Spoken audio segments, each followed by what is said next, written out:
ভারতের চেয়ে চীনে বেশি উন্নত মানের চিকিৎসা সেবা মিলবে বাংলাদেশি রোগীদের। কি কি সুবিধা আছে কুনমিংয়ে? সৌদি আরবের সাথে রাশিয়ার গোপন অস্ত্র চুক্তি ফাঁস। যুক্তরাষ্ট্র ও পশ্চিমাদের জন্য কতটা হুমকি এই জোট? উত্তর গাজায় লাখো ফিলিস্তিনের ঢল। ইসরায়েলি হামলায় ধ্বংস ৭৪ ভাগ ঘরবাড়ি। কোথায় থাকবে তারা, কি বলছে গাজাবাসী? আসসালামু আলাইকুম, দেখছিলেন Bangla vision world news headline. এখন থেকে আর ভারত নয়, চীনেই ভালো মানের স্বাস্থ্যসেবা পাবে বাংলাদেশি রোগীরা। ভারতের তুলনায় উন্নত চিকিৎসা সেবা রয়েছে চীনের কুনমিং শহরের হাসপাতালগুলোর। বাংলাদেশিদের জন্য কুনমিং শহরে থাকছে ৩ থেকে ৪টি বিশেষায়িত হাসপাতাল। এমন সব তথ্য জানিয়ে বাংলাদেশের অন্তর্বর্তী সরকার বলছে ঢাকার পূর্বাঞ্চলে কয়েকটি হাসপাতাল নির্মাণেও সহায়তা করবে চীন। সেক্ষেত্রে বাংলাদেশি রোগীদের চিকিৎসা দেবে না এমন ঘোষণা দিয়ে ও ভিসা কমিয়ে নিজেদের পায়ে নিজেরাই কুড়াল মারল ভারত। কারণ বাংলাদেশি রোগীদের এত বড় বাজার হাতছাড়া হলে পথে বসার মতো পরিস্থিতিতে পড়বে ভারতের অনেক নামি বেনামি হাসপাতাল। হাফিজুল ইসলামের ডেস্ক রিপোর্ট। উন্নত চিকিৎসার জন্য গত কয়েক দশক ধরে ভারত ছিল বাংলাদেশিদের কাছে পরম নির্ভরতার জায়গা। নয়াদিল্লির পুরনো মিত্র শেখ হাসিনার পতনের পর সম্পর্কের অবনতি ও ভিসা জটিলতার কারণে ব্যাপক হারে হ্রাস পেয়েছে প্রতিবেশী রাষ্ট্রে চিকিৎসা নিতে যাওয়া রোগীর সংখ্যা। মেডিকেল ট্যুরিজম খাতে ভারতের অর্থনৈতিক ধস কাটিয়ে ওঠার আগেই নতুন বিকল্প হিসাবে উঠে আসছে চীনের ইউনান প্রদেশের রাজধানী কুনমিংয়ের নাম।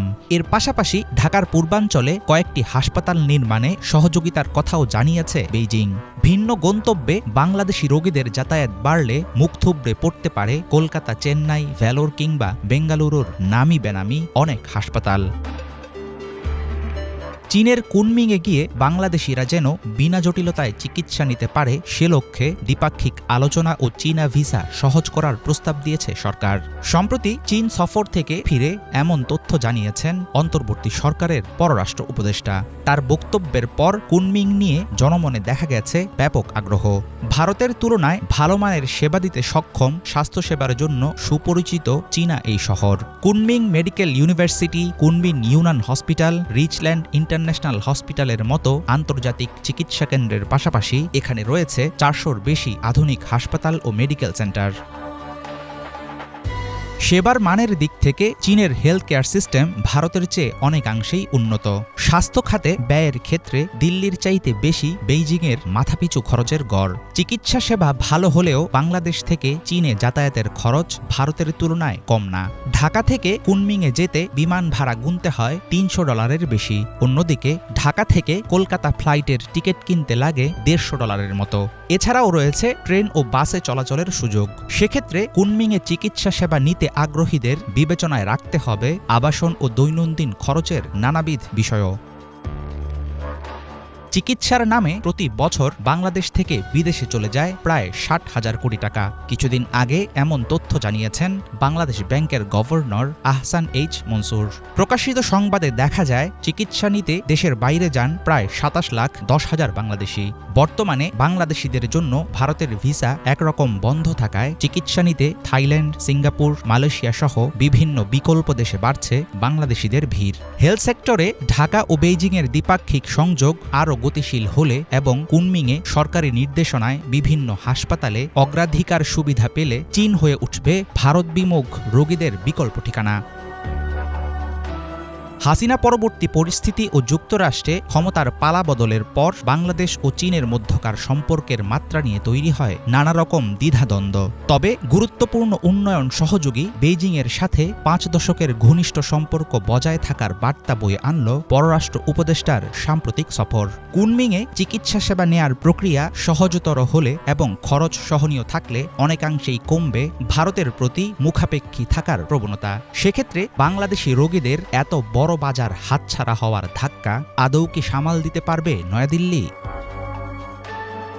হাফিজুল ইসলাম, বাংলা ভিশন। এদিকে বলিউড তারকা সাইফ আলী খানের বাসা থেকে পাওয়া ফিঙ্গারপ্রিন্টের সাথে বাংলাদেশি শরীফুলের আঙ্গুলের ছাপ না মেলার খবরটি গুজব বলে উড়িয়ে দিয়েছে মুম্বাই পুলিশ। সাইফের বাসায় চুরি আর হামলা মামলায় গ্রেফতার শরীফুল ইসলাম শেহজাদকে জড়ানোর চেষ্টা রবিবার আবার হোঁচট খায়। ভারতের গণমাধ্যমের প্রতিবেদন বলা হয়েছে, সাইফের বাসা থেকে সংগ্রহ করা 19টি ফিঙ্গারপ্রিন্ট বিশ্লেষণে শরীফুলের 10 আঙ্গুলের ছাপের সাথে মিল পায়নি সিআইডি। এতে আবার সামনে চলে আসে শরীফুলকে ফাঁসানোর পুরনো অভিযোগ।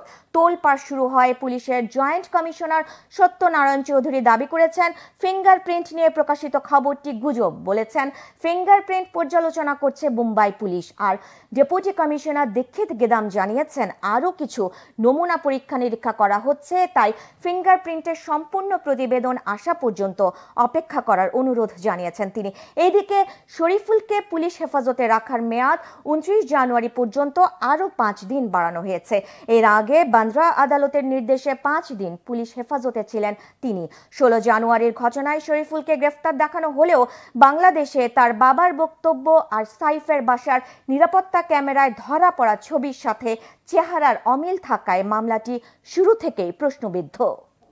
রাশিয়ার কাছ থেকে গোপনে বিপুল পরিমাণ অস্ত্র কিনছে সৌদি আরব, এমন বিস্ফোরক তথ্য প্রকাশ করেছে অনুসন্ধানী সাংবাদিকদের আন্তর্জাতিক নেটওয়ার্ক OCCRP। তারা জানিয়েছে, চুক্তির আওতায় আছে আকাশ প্রতিরক্ষা ব্যবস্থা, ক্ষেপণাস্ত্র সহ অন্যান্য সামরিক সরঞ্জাম। পশ্চিমাদের কঠোর সব নিষেধাজ্ঞা উপেক্ষা করে রাশিয়ার সাথে সৌদি আরবের গোপন এই সামরিক চুক্তিতে উদ্বেগে যুক্তরাষ্ট্র সহ পশ্চিমারা। রুশ, ইরান, সৌদি জোট কতটা হুমকি হয়ে উঠবে পশ্চিমাদের জন্য? হিজল জোবাইরের ডেস্ক রিপোর্টে। রাশিয়ার সাথে সৌদি আরবের গোপন অস্ত্র চুক্তির খবর ফাঁসের ঘটনায় ব্যাপক চাঞ্চল্য সৃষ্টি হয়েছে আন্তর্জাতিক মহলে। যুক্তরাষ্ট্রের মিত্র হওয়ার পরও সৌদি আরবের এহেন কর্মকাণ্ডকে বিশ্বাসঘাতকতা বলেও মন্তব্য করছে কেউ কেউ। কোন স্বার্থে সৌদি যুবরাজ মোহাম্মদ বিন সালমান এমন বাজি ধরছেন তা নিয়ে চলছে চুলচেরা বিশ্লেষণ। অনুসন্ধানী সাংবাদিকদের আন্তর্জাতিক নেটওয়ার্ক OCCRPর সাম্প্রতিক এক প্রতিবেদনে প্রথমবারের মতো সামনে এসেছে সৌদি আরব ও রাশিয়ার দীর্ঘমেয়াদী এই অস্ত্র চুক্তির খবর। এতে বলা হয়, চুক্তির আওতায় এরই মাঝে রাশিয়ার কাছ থেকে অত্যাধুনিক প্রযুক্তির একাধিক প্যান্সার S1 আকাশ প্রতিরক্ষা ব্যবস্থা পেয়েছে সৌদি। রাশিয়ার রাষ্ট্রীয় হোল্ডিং কোম্পানি রাস ইলেকট্রনিক্সের ফাঁস হওয়া বেশ কিছু নথিপত্রের বরাতে ওই প্রতিবেদন প্রকাশ করেছে OCCRP। প্রতিবেদনে বলা হয়, বৈশ্বিক নিষেধাজ্ঞা ও কূটনৈতিক চাপ সত্ত্বেও চলছে মস্কো-রিয়াদের অস্ত্র বাণিজ্য। ফাঁস হওয়া নথি থেকে জানা যায়, 2021 সালের 8 এপ্রিল রাশিয়া ও সৌদির মাঝে 2.2 বিলিয়ন ইউরোর ওই চুক্তি স্বাক্ষর হয়। চুক্তির অংশ হিসেবে ইউক্রেন যুদ্ধ শুরুর পর 2023 সালে সৌদি আরবের প্রতিরক্ষা মন্ত্রণালয়কে বেশ কিছু প্যান্সার S1 anti aircraft missile and গান সিস্টেম সরবরাহ করে রাস ইলেকট্রনিক্স। 5 বছর মেয়াদী এ চুক্তির আওতায় রিয়াদকে মোট 39টি প্যান্সার S1 আকাশ প্রতিরক্ষা ব্যবস্থা দেবে রাশিয়া। এ বাদে 10টি মোবাইল ব্যাটারি কমান্ড পোস্ট সহ সরবরাহ করা হবে বিপুল বিমান বিধ্বংসী ক্ষেপণাস্ত্র। চুক্তির অংশ হিসেবে 2021 সালের আগস্টে রাশিয়াকে 326 মিলিয়ন ইউরো পরিশোধ করে সৌদি। ফাঁস হওয়া নথি অনুসারে 2023 সালে আকাশ প্রতিরক্ষা ব্যবস্থা সরবরাহ শুরুর পর প্যান্সার নিয়ে দ্বিদেশীয় সহায়তা আরও গভীর করার লক্ষ্যে সৌদির কাছে 3টি খসড়া চুক্তি প্রস্তাব করে রাশিয়া। এর মাঝে জেদ্দায় প্যান্সার আকাশ প্রতিরক্ষা ব্যবস্থা উৎপাদনের জন্য স্থাপনা নির্মাণের প্রস্তাবও ছিল। তবে পরবর্তী সময়ে ওইসব চুক্তি স্বাক্ষর হয়েছে কিনা তা নিশ্চিত হওয়া যায়নি। এদিকে সৌদি আরব ও রাশিয়ার মাঝে গোপন এই অস্ত্র চুক্তিকে নানা সমীকরণে ফেলে দেখা হচ্ছে।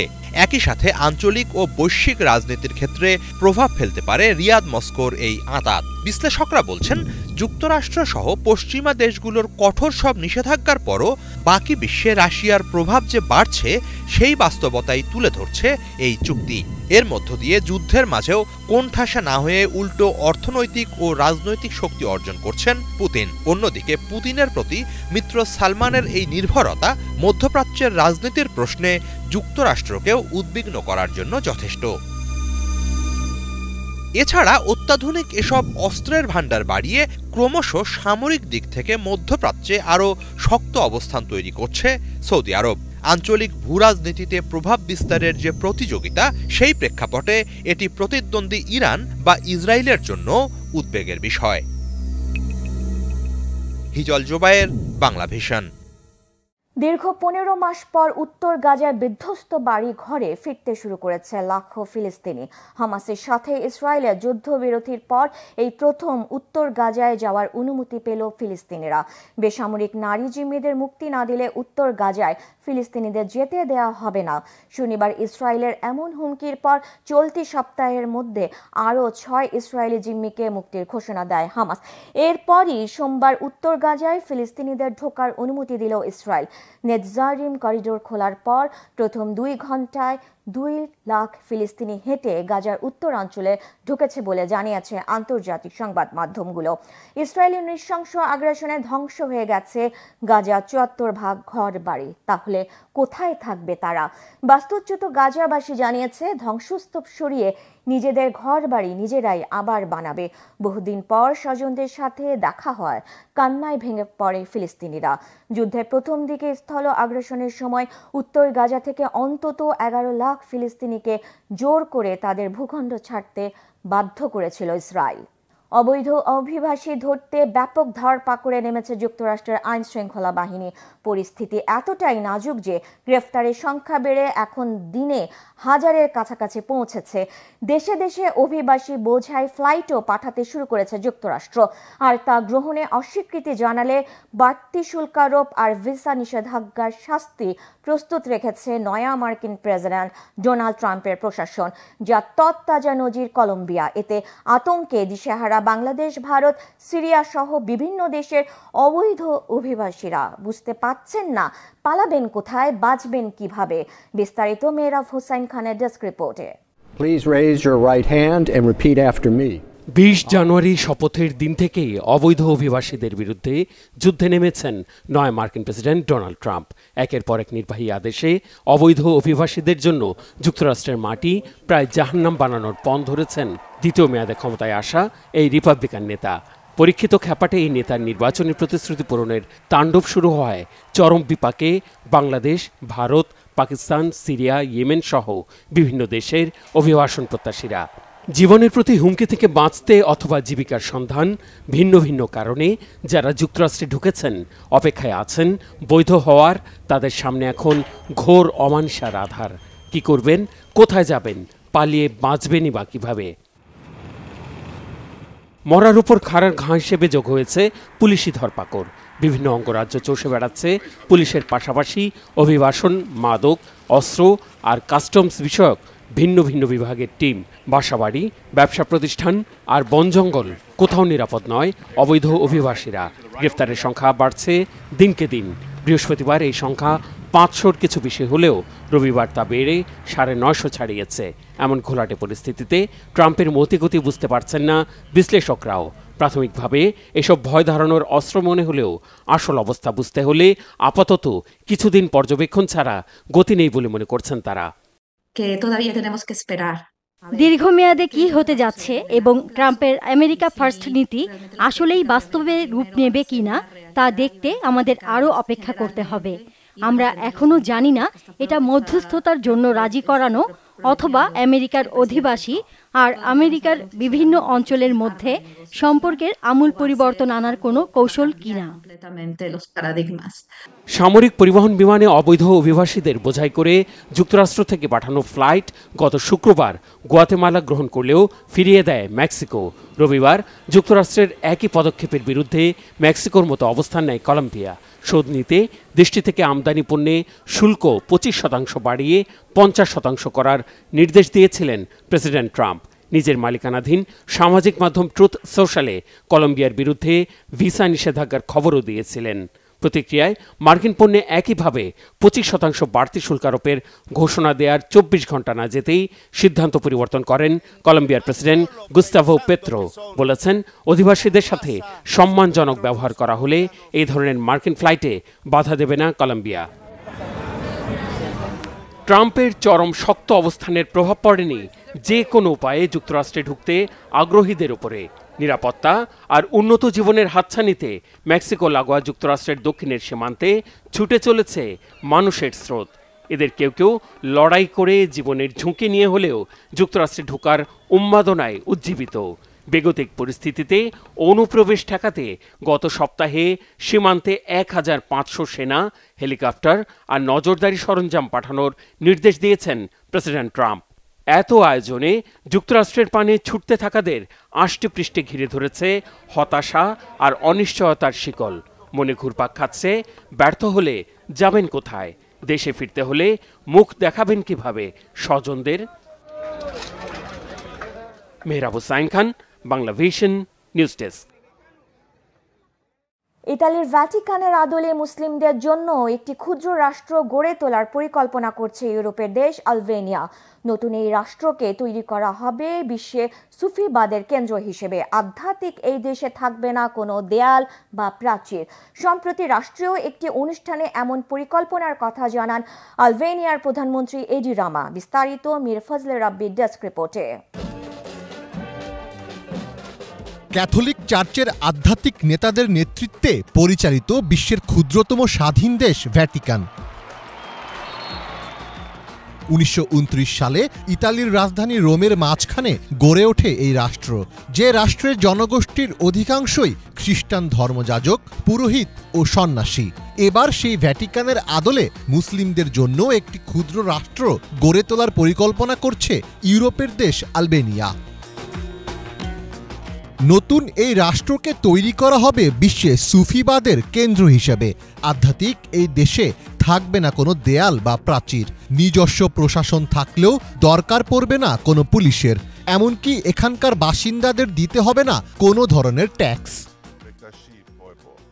সম্প্রতি রাষ্ট্রীয় একটি অনুষ্ঠানে এমন পরিকল্পনার কথা জানান আলবেনিয়ার প্রধানমন্ত্রী এডি রামা। তার মতে, এমন রাষ্ট্র তৈরি হলেও সেটি আলবেনিয়ার সার্বভৌমত্বকে চ্যালেঞ্জ করবে না। বিভিন্ন ধর্ম ও জাতীয়তার মানুষ ইতোমধ্যে আলবেনিয়ায় এসেছেন এবং আরও অনেকে ভবিষ্যতে আসবেন।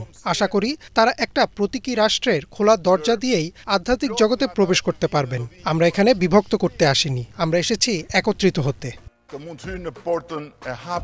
মূলত সুফি সম্প্রদায়ের অন্তর্গত বেকতাশি মুসলিমদের জন্য আলবেনিয়ার রাজধানী তিরানায় একটি সার্বভৌম ক্ষুদ্র রাষ্ট্র গঠনের পরিকল্পনা চলছে।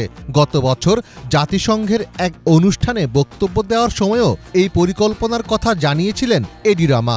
সে সময় তিনি বলেন, ভ্যাটিকান সিটির আদলে এই রাষ্ট্র প্রতিষ্ঠা করা হবে, যার নাম হবে the sovereign state of Bektashi order.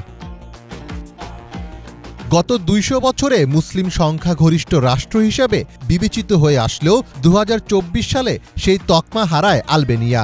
সর্বশেষ জরিপ অনুসারে আলবেনিয়ার মোট জনসংখ্যার ৪৫% মুসলিম ধর্মাবলম্বী। সেই সাথে পাল্লা দিয়ে বাড়ছে অবিশ্বাসীদের সংখ্যা। বর্তমানে দেশটির প্রায় ২৪% মানুষই কোনো ধর্মে বিশ্বাস করেন না। ফলে আলবেনিয়ার বর্তমান বাস্তবতায় এমন উদ্যোগকে স্বাগত জানিয়েছেন অনেকে। তাদের মতে এই রাষ্ট্র আলবেনিয়ায় বসবাসরত ভিন্ন ভিন্ন চিন্তাধারা ও বিশ্বাসের মানুষের মধ্যে সেতু বন্ধন তৈরি করবে। তবে এই উদ্যোগ নিয়ে উদ্বেগের কথাও জানিয়েছেন অনেকে, কেননা আলবেনীয় মুসলিমদের সিংহভাগই সুন্নি মতাদর্শী। দেশটির মাত্র 4% মানুষ বেকতাশি সুফি মতাদর্শে বিশ্বাস করেন। ভ্যাটিকানের আদলে নতুন রাষ্ট্র তৈরি হলে সেটি শেষমেশ ইসলামের কোনো মডারেট ভার্সনে রূপ নেয় কিনা সেই আশঙ্কাও রয়েছে অনেকের মনে। ত্রয়োদশ শতাব্দীতে অটোমান সাম্রাজ্যের সময় সুফিবাদ ও বেকতাশি আদর্শ বিকশিত হয় বলে প্রচলিত রয়েছে। জানা যায় সেই ধারাতেই ৩৬০ জন সফরসঙ্গী নিয়ে বাংলাদেশের সিলেটে ধর্মপ্রচারে এসেছিলেন প্রখ্যাত সুফি সাধক হজরত শাহজালাল রহমতুল্লাহি আলাই। তিরানায় নতুন এই রাষ্ট্র গঠিত হলে সেটি আলবেনিয়া সহ পুরো বিশ্বে ছড়িয়ে ছিটিয়ে থাকা সুফি মতাদর্শের অনুসারীদের কেন্দ্র হিসেবে পরিচিতি পাবে বলে মনে করছেন অনেকে। মীর ফজলে রাব্বি, বাংলা ভিশন। এই ছিল আজকের মতো, সাথে থাকায় ধন্যবাদ।